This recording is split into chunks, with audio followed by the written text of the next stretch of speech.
What does link in bio mean on Instagram? Today in this video you will be able to know what does link in bio mean on Instagram. But before that, subscribe to our channel and hit the bell icon so you'll never miss an update from us. Now let's get into the video. So once you're in the home page of Instagram, you'll be able to explore to various videos or reels over here. If you tap on your profile at the right bottom corner, or if you open up the profile of someone, then you'll be able to see the link or something like that just above the edit profile in the upper section.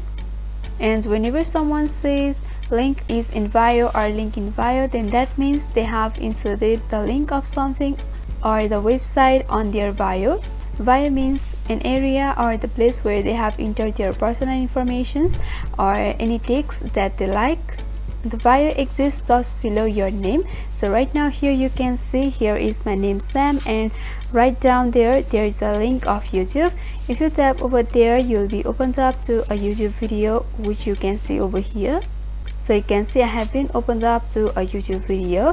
So whenever someone means a link in bio or link is in bio, then you need to know that they have inserted a link of something, a website or some videos on their bio. So whenever you tap on that, you'll be directly opened up to video or website that they have entered or where they want you to take. So that's it. If you want us to make any tutorial videos on any topics, then don't hesitate to mention down below in the comment section. Thanks for watching.